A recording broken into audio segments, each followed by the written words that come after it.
puis aussi remercier les militantes et les eurodéputés qui sont présentes ce matin pour soutenir cette pétition et nous garantir la possibilité d'exercer notre droit de pétition. Alors on présente cette pétition aujourd'hui, ici en papier et qu'on va aussi remettre de manière numérique. Et cette pétition a reçu plus de 39 000 signatures suite à une campagne qui a été soutenue par 261 organisations de 18 pays d'Europe. Donc c'est dire l'importance du sujet vu la réception qu'elle a reçue. Alors il faut effectivement rappeler que les violences sexuelles et machistes sont structurelles et continuent de pousser les personnes à fuir leur pays. Elles sont également confrontées à des violences sur la route migratoire et à des procédures d'asile et d'accueil inadéquates et violentes lorsqu'elles parviennent à demander l'asile en Europe. Donc c'est pour cela qu'on demande à la Commission européenne, au Parlement, au Conseil et aux différents gouvernements nationaux de l'espace Schengen 3 choses.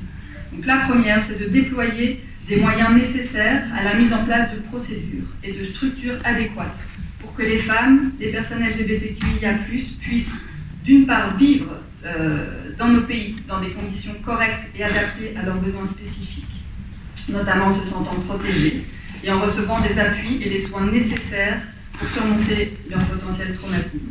Et que d'autre part, elles puissent exposer les motifs de leur exil en toute confiance et avec le soutien psychologique nécessaire face à l'épreuve du récit.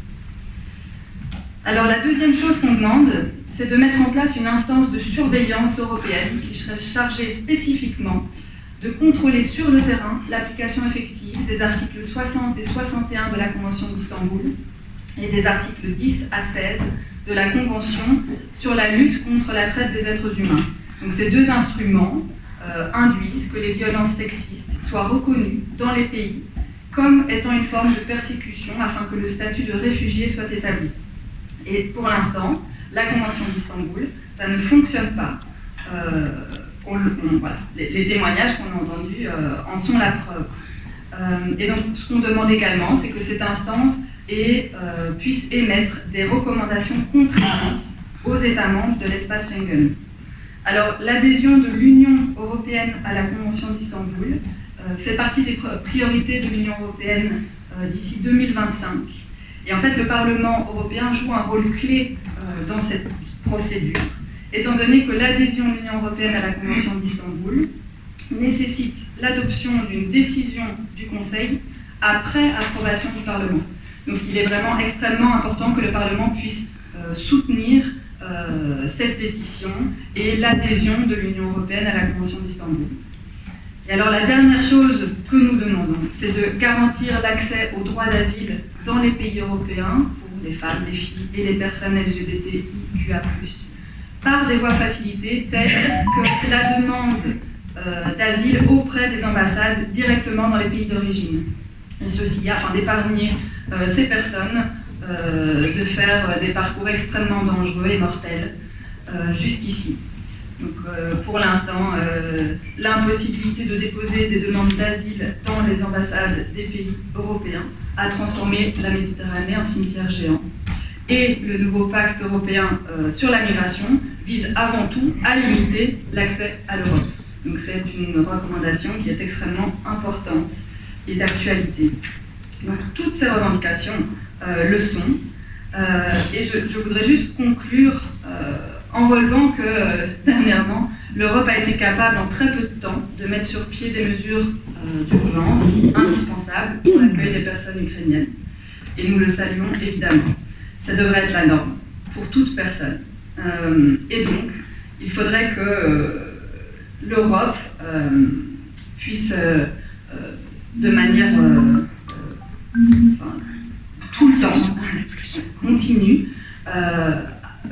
se donner les moyens de s'abstenir de discours machistes et xénophobes afin d'accueillir toutes les personnes qui en ont le besoin. Et donc en tant que regroupement de collectifs militants et d'associations qui luttons avec les personnes qui requièrent l'asile en Europe, nous saisissons l'occasion de la remise de cette pétition comme un moyen de réaffirmer la liberté de circulation et d'installation partout dans le monde.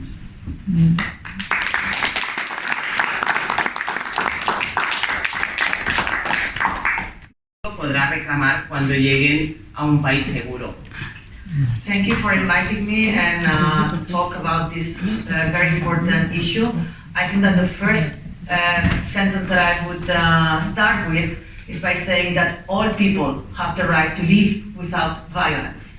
That every day, women, men, boys and girls from many parts of the world flee and seek protection. They have pinned all their hopes on the right to asylum, in the last right that remains, when all the others have been violated, in a protection that they can only claim when they arrive in a safe country. Esto significa salir del propio país, transitar entre fronteras militarizadas, sobrevivir a trámites discriminatorios o sobrevivir al desierto, al mar, a las alambradas. Un trayecto migratorio que en el caso de las mujeres está profundamente atravesado por la violencia física y sexual, principalmente en lugares fronterizos. This means leaving one's own country, moving between militarized borders, surviving discriminatory procedures, or surviving the desert, the sea, and the barbed wire. A migratory journey that in the case of women is profoundly affected by physical and sexual violence, mainly in border areas.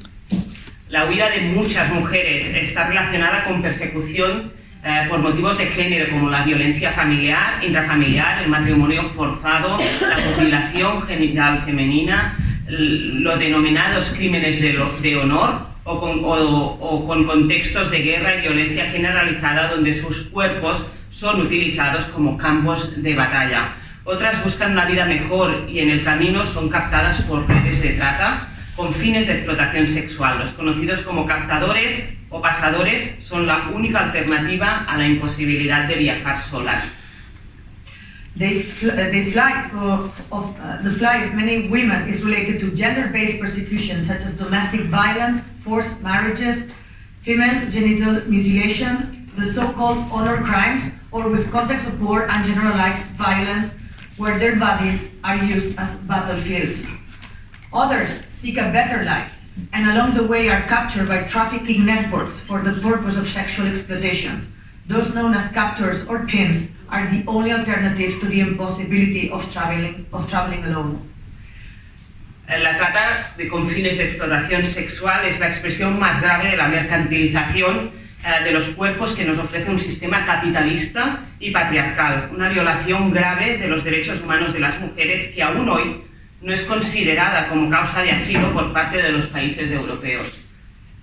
Trafficking for the purpose of sexual exploitation is the most serious expression of the commodification of bodies offered by the capitalist and patriarchal system, a serious violation of the human rights of women that even today is not considered as a cause for asylum by various European countries. Las personas LGTBIQ no huyen por ser lesbianas o gays o por expresar cualquier otra orientación sexual o expresión de su identidad de género o características sexuales, sino porque en sus países de origen existen leyes y políticas y comportamientos fóbicos contra ellas. En muchos países, sin estar perseguidos, las personas LGTBIQ+ no están protegidas y esto es lo que convierte de facto en amenazas. Del mismo modo, incluso en países considerados seguros, tanto las mujeres y las niñas como las personas LGTBIQ+ pueden sufrir persecución. LGBTIQ people, they do not flee because they are lesbian or gay or because they express any other sexual orientation or expression of their gender identity or sexual characteristics, but because in their countries of origin there are laws, policies, and phobic behaviors against them. In many countries, even though they are not persecuted, LGBTIQ people are not protected, and this means that de facto they are under threat.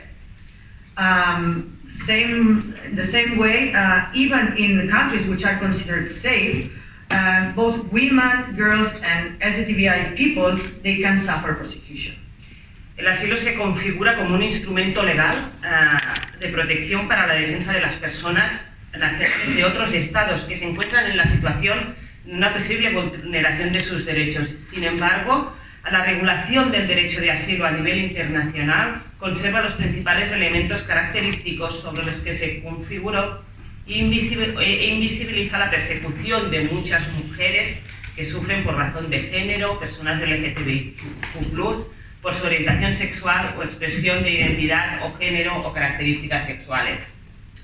Asylum is configured as a legal instrument of protection for the defense of nationals of other states who find themselves in a situation of possible violation of their rights.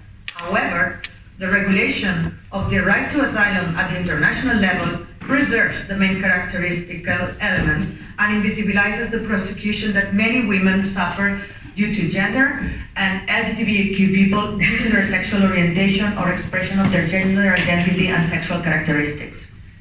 Este tipo de persecuciones giran en tres aspectos. El primero, se trata de actos de persecución reflejo de la violencia estructural contra las mujeres y las personas LGTBIQ+. Segundo, se materializan en su mayoría a través de la violación de los derechos sexuales y reproductivos de las mismas. Y en tercer lugar y último, se dan mayoritariamente en el ámbito familiar y privado, lo que dificulta enormemente la posibilidad de probar la persecución sufrida. This type of persecution revolves around three main aspects. The first one, these are acts of persecution reflecting structural violence against women and LGBTIQ people. Second, they materialize for the most part through the violation of their sexual and reproductive rights. And three, they occur mostly in the family and private sphere, which greatly hinders the possibility of proving the persecution suffered.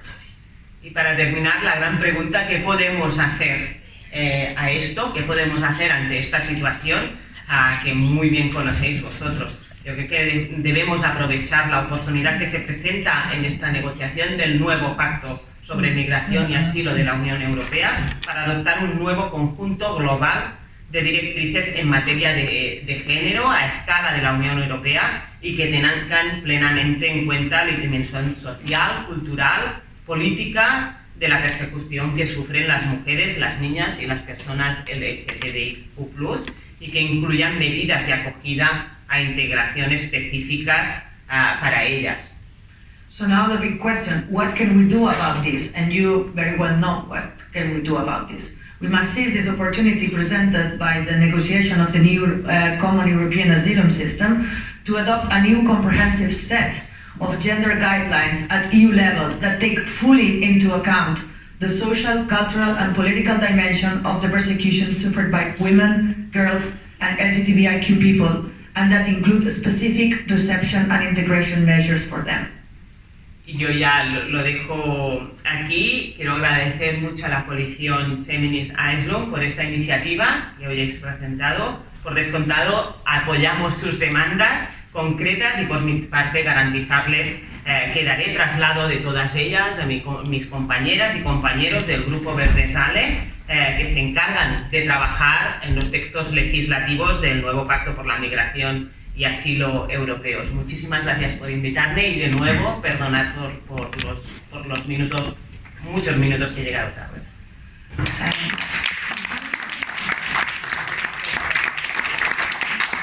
Well, you understood the Spanish, you understand. She said that I leave it there. Thanks again to Feminist Asylum Coalition for this initiative. That of course we support all your specific demands, and for her part, she guarantees that she will transfer this to the colleagues. Et des vies de milliers de personnes parmi les plus vulnérables que compte notre planète Terre sont en danger. Et c'est exactement de tels témoignages qui sont à la base de notre action européenne et de notre pétition. La récente démission du directeur de l'Agence européenne des gardes-frontières Frontex, Fabrice Leggeri, accusé d'avoir couvert des centaines, voire des milliers de refoulements de migrants et de migrantes en Hongrie, en Pologne et surtout en Grèce, met en évidence l'importance et l'actualité de notre pétition et de notre action internationaliste. Et ce n'est pas un hasard si les trois gouvernements européens qui ont soutenu Fabrice Leggeri jusqu'à la fin sont la Hongrie, la Pologne et évidemment la Grèce dont je viens. Pourtant, la grande majorité des pays d'Europe ont ratifié la Convention d'Istanbul et la Convention contre la traite humaine. Mais hélas, ils reprennent d'une main ce qu'ils avaient donné de l'autre. Comment une personne qui subit des violences liées au genre peut-elle aujourd'hui déposer sa demande? Voilà la question. Sa demande d'asile en toute sécurité quand les pays d'accueil empêchent de franchir ses frontières. C'est une hypocrisie inqualifiable. Nos gouvernements sont tenus pourtant par leur propre signature au bas de plusieurs conventions internationales de protéger les femmes et personnes LGBT victimes de violences liées à leur genre. Alors, pourrait-on s'exclamer, où est le problème? Le problème est que nos gouvernements et nos États ne respectent pas leurs paroles ni leurs signatures. Ensemble, la campagne de Feminist Asylum demande en premier lieu aux autorités des pays européens de faire ce que leurs engagements internationaux les obligent à faire. La guerre toute proche de l'Europe, menée par Poutine contre l'Ukraine, nous montre une fois de plus que les femmes, les filles et les personnes LGBT sont les premières victimes civiles de toutes les guerres. Le témoignage de Halina Skipalska, qui met en évidence que les viols sont pratiqués par des militaires russes comme armes de guerre, est d'autant plus inquiétant et effrayant que les femmes qui cherchent refuge en Pologne, pourtant membres de l'Union européenne, sont interdites d'avortement et n'ont pas d'accès lorsque leur grossesse est même le produit d'un viol. Notre pétition demande que des soins adéquats soient garantis à toutes les femmes, filles et personnes LGBT qui cherchent refuge et protection en Europe, d'où qu'elles viennent. C'est une revendication essentielle, d'autant plus que des réseaux mafieux de trafficking guettent à toutes les frontières, pas seulement en Ukraine, en Grèce, partout dans les camps. Et nous le savons, et cela nous le savons depuis 20 ans, nous le savons déjà. C'est une réalité dont des milliers de témoignages parlent, mais ce n'est que maintenant qu'on pense à demander la démission à M. Leggeri. Et ce que nous en demandons évidemment, c'est le traitement de l'égalité des réfugiés selon leur origine et leur nationalité. Les mêmes droits à toutes les frontières européennes. Le drame actuel de milliers de réfugiés victimes de violences de genre est tel qu'on pourrait conclure en disant: si la présente campagne de Feminist Asylum n'existait pas, eh bien, il faudrait l'inventer. Merci.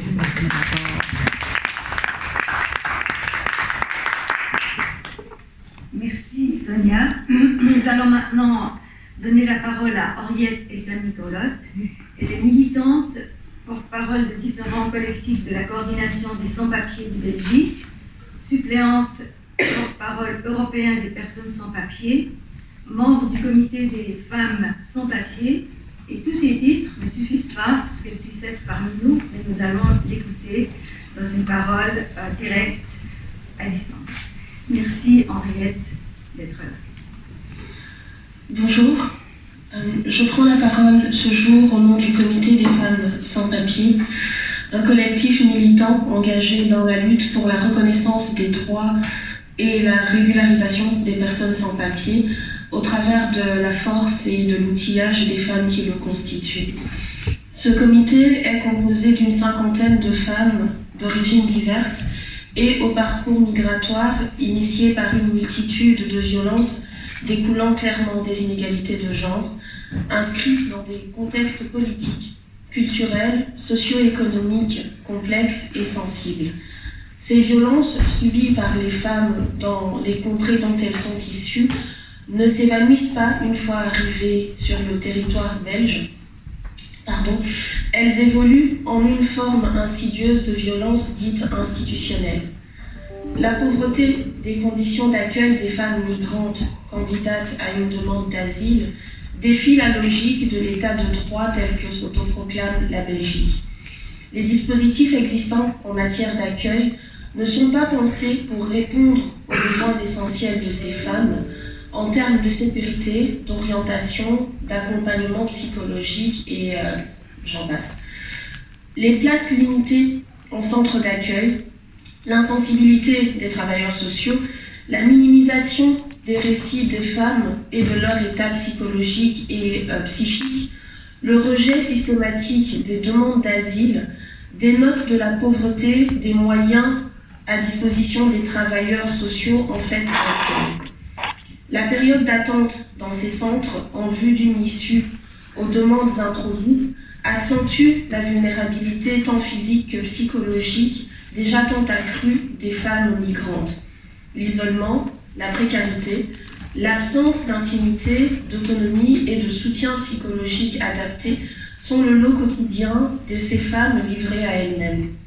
Elles ne sont pas éclairées sur le chemin d'une procédure d'asile. Elles arrivent au premier entretien, pourtant pilier de l'obtention de l'asile, ignorant tout de l'importance de celui-ci. Il est important donc de souligner que revisiter les épisodes de violence subis sur le parcours migratoire et antérieurement à celui-ci, sans accompagnement au préalable, réveille des traumas enfouis allant jusqu'à provoquer des blackouts, pour ne citer que cela, ce qui complexifie le déroulement de ces entretiens. L'échéance de ces moments se trouve donc entourée par la peur de se retrouver en face d'inconnus, tout genre confondu, et génère en ces femmes le sentiment d'être l'objet d'un procès à l'issue sentencielle fatale. Loin de les autonomiser, cette attitude, souvent entourée de biais systémiques à l'endroit des femmes migrantes, contribue à enfermer ces dernières dans une situation constante de dépendance et de peur.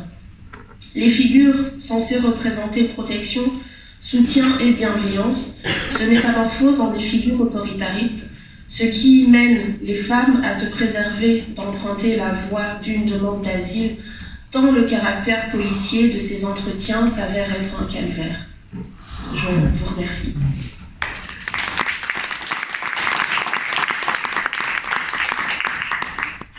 Merci Henriette.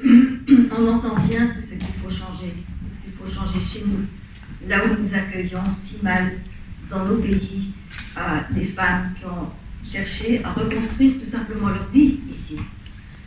Je donne maintenant la parole à Pinar Selek, qui est une militante féministe bien connue, qui va parler aussi à distance. Elle n'a pas pu se déplacer aujourd'hui. Elle est sociologue, elle est écrivaine franc-auteur, c'est presque pas nécessaire de la présenter tellement elle est connue. Et puis, vous l'avez certainement vu, c'est une de ces militantes infatigables et qui avait organisé de tout départ, de toutes aux frontières, la grande manifestation à Nice, d'où est partie cette pétition. La parole est à Pinar. Merci beaucoup, Marianne, et bonjour à toutes les amies. Alors, je suis une femme exilée qui a pu s'installer en France et je fais partie du mouvement féministe européen et de la coalition féministe asile. Aujourd'hui, nous appelons les représentants de l'Union européenne à entendre nos revendications, qui sont signées par dizaines de milliers de féministes et par centaines d'organisations européennes. Sachez que nous lutterons sans faille pour ces revendications, car parmi nous, il y a de plus en plus de survivantes qui, depuis les politiques européennes de fermeture des frontières, sont condamnées à une existence sans droit, à l'exploitation et à la violence. L'espace Schengen est ouvert aux élites internationales et fermé aux pauvres. Je répète, l'espace Schengen est ouvert aux élites internationales et fermé aux pauvres. Mais écoutez, ça ne peut pas continuer comme ça. Regardez en nous. Même s'il est entouré aujourd'hui par des murailles meurtrières, nous, féministes, habitantes de ce continent, nous construisons par le bas une Europe libre. Nous avons effacé les frontières entre nous et grâce à cela, nous profitons des interactions de différents espaces et d'expériences. To arrive to Europe. And now I'm in Germany, but I still don't know if my journey is finished or not. Everything for me on the way was unbelievable. I have never thought that one day in Europe I will face all this hard experiment. The most violence which I faced was from Croatia. We tried more than 35 times to pass the border, and every time we were facing much more violence from them. And this is the only small part of the violence that I'm telling you. I never thought that they would do this to us. Once they pushed me back with a small group of the children younger than me, without our families, without any food and water, and they left us in the woods of Bosnia. All of the family were separated. We didn't know where our parents and siblings are. I felt responsible for the other children as I was the oldest among us, and one of my younger brother was also with me. I don't know how did I get out of that jungle with the children. We walked for so long, and it was getting dark, but like a miracle, we saw the lights of a village from Bosnia. We got news from one of my brother after 1 month, and fortunately he was in Germany, so the rest of my family wanted to go to Germany. But the rest of us which were left and I were so tired, so we couldn't try anymore to go to the long gates through the jungle. So we had to choose one of the most dangerous way, which were passing from the water with a small boat, in the night, and it was really scary. So now the most thing which hits me is that now that I'm in Germany wants me to go back to Croatia. After all this violence and all these experiments, this should not happen. What I want from European political and European people to check how hard do we get to their countries, and to check again the rule. Why do they want to send us back to the countries that they do not want us? And in my opinion, this is another form of violence. If Germany wants to deport me and my family back to Croatia, where I have all this experiment. So I want to ask them to change the Dublin system and to protect women and children of violence. And in the end, I would like to say thank you so much from all of you for listening to me, and thanks from all the organization and people who have made this petition and gave me the chance and the space to speak up. Thank you so much.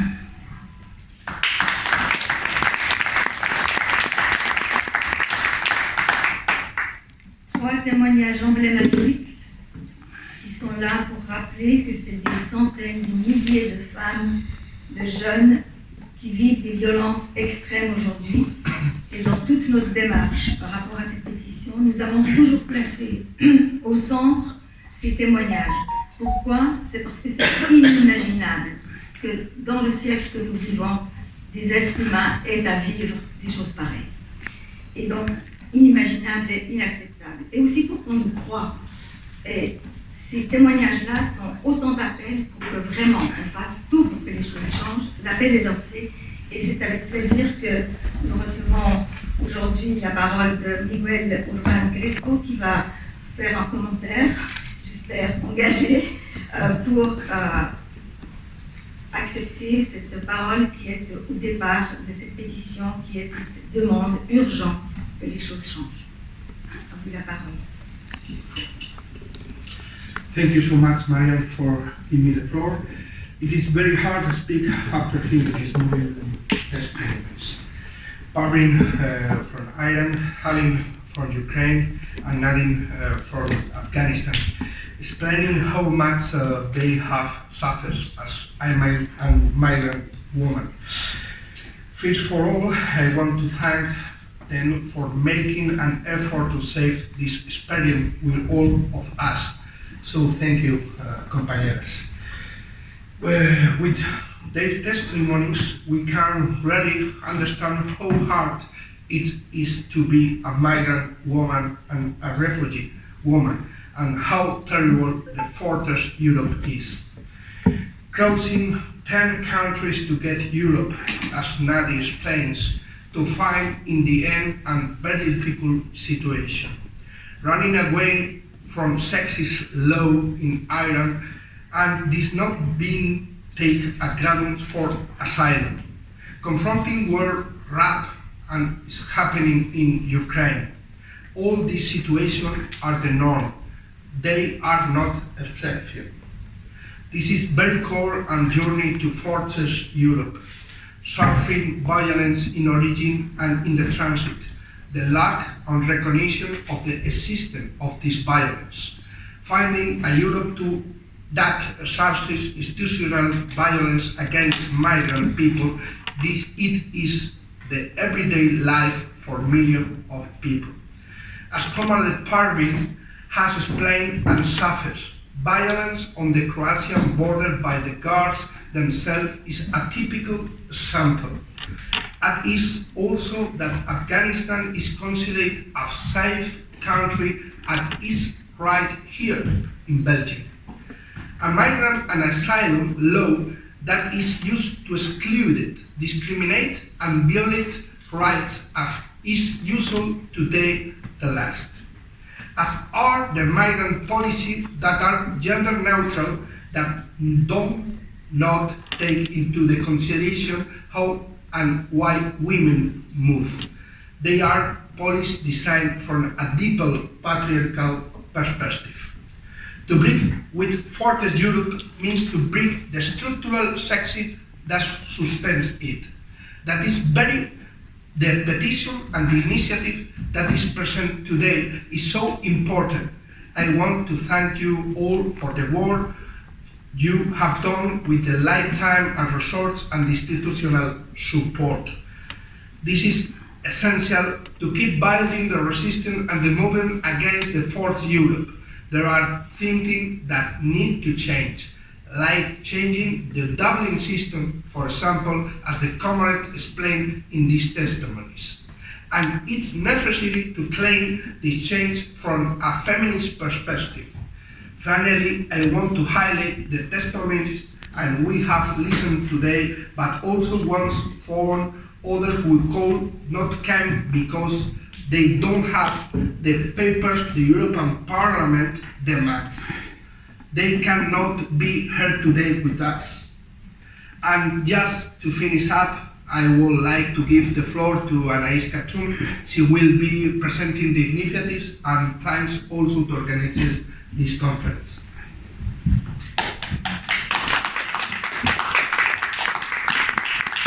Merci beaucoup, Miguel Urban Crespo, pour cette intervention et nous donnons la parole à Anaïs Carton, première signataire de cette pétition que nous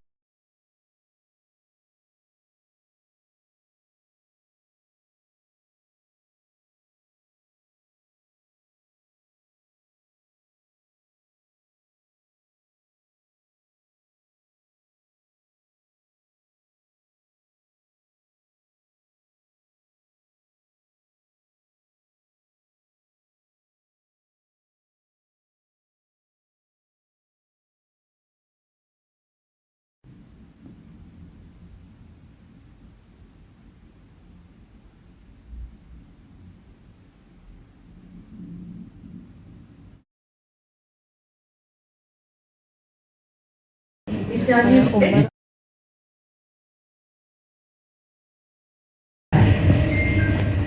Mon frère se mit à terre. D'un doigt, écrasa les fourmis, recensa les mortes et les vivantes, me donna un coup de pied et s'en alla. Au commencement, j'étais une femme.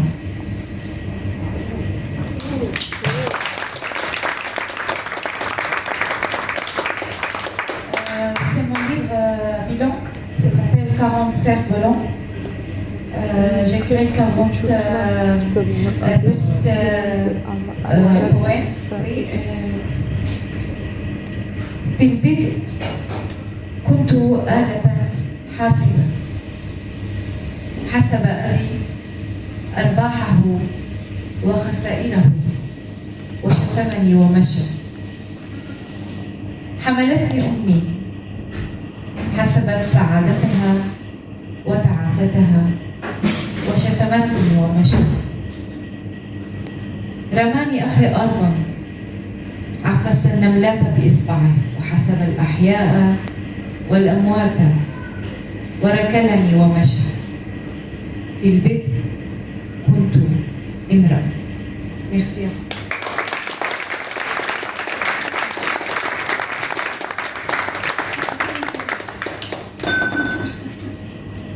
Donc on fera quand même une pause, c'est ça? Alors il y a des bonnes choses qui ont été préparées pour nous.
Merci beaucoup.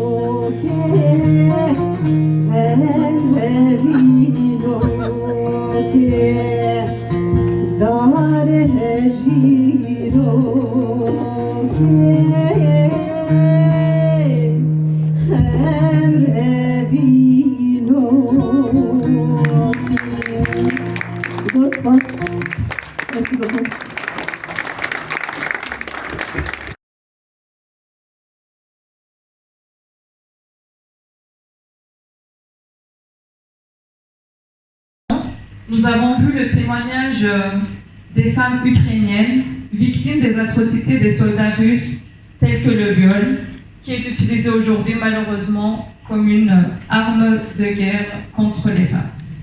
C'est devenu une pratique très courante.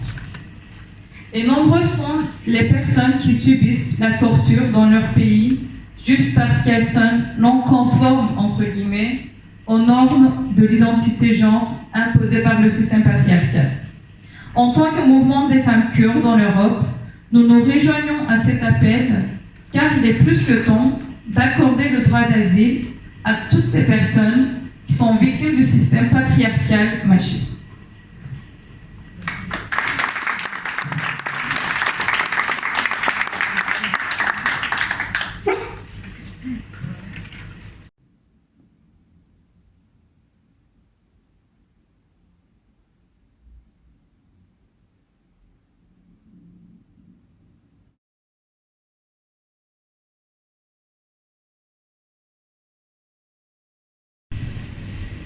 Avant le bonheur, je me dis, j'ai une fille, j'ai un enfant, c'est la crainte. Est-ce qu'elle va subir ce que moi j'ai subi? Pourquoi devrait-elle vivre ce que moi j'ai vécu? Sur cette date d'accouchement, je me suis promis que jamais je ne ferai subir ça à ma fille et à aucune autre fille que j'aurai au monde. Donc, quand mon mari me dit ça, c'était tout réfléchi. Je lui ai dit, ben, c'est aussi simple que ça. On ne va pas exciser nos filles. Point final.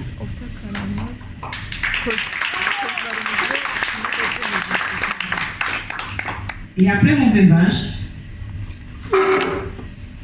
j'étais confrontée à deux situations. Donc, on remet sur la table l'éventuelle excision de nos filles. L'une est âgée de 7 ans et l'autre est âgée de 6 ans. Dans mon pays, normalement en Guinée, c'est entre 5 et 6 ans qu'on excise les filles. Mais non, bon voilà, jusque-là, on a réussi à faire face. Mais maintenant, comment moi, une femme, dans une société patriarcale, où les enfants appartiennent au père, et que s'il n'est plus là, c'est la famille du père qui va s'en occuper. Donc j'étais face à cette situation-là. Deuxième chose, ben voilà, après mon veuvage, on fait 2 grandes noix de cola, puisque c'est le fruit du symbole du respect, de la considération. On dit à ma famille, on vous rend votre fille, et en même temps, on redemande la main de votre fille. Et les oncles m'expliquent, eh ben, tu as été une bonne femme, tu as été une bonne belle-sœur, belle-fille, et donc, on veut bien que tu restes pour que tu puisses t'occuper de tes enfants, pour qu'ils puissent bénéficier de leur mère en restant dans la famille du père. Mon mari, je l'ai rencontré à l'université. On s'est mariés par amour et non par obligation. Et là, moi, je me retrouve avec un dilemme. Les oncles qui m'appellent tous les jours, s'ils ne sont pas au téléphone, ils sont devant moi, pour essayer de me forcer à accepter. Mais en fait, ils sont là à me dire, en fait, tu devrais accepter parce que voilà, c'est ceci, c'est là, tu es une maman, tu as 4 enfants, et tu as la chance, on te présente un jeune, oui, un jeune que j'ai pris chez moi, que j'ai presque éduqué. Et on veut que moi je marie avec celui-ci. Bah, mon éducation ne me permet pas de dire non. J'ai toujours réfléchi.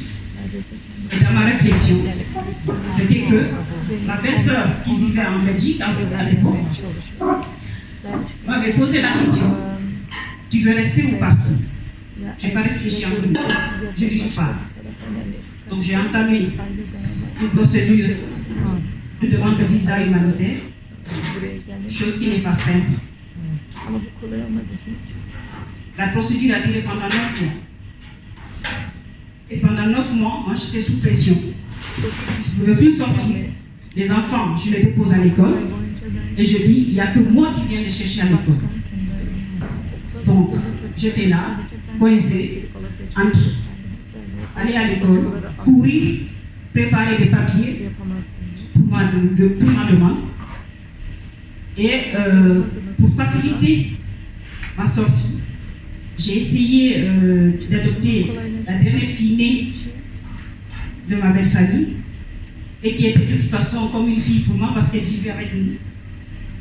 Et c'était une manière pour moi de montrer à la belle famille que je ne suis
Merci beaucoup.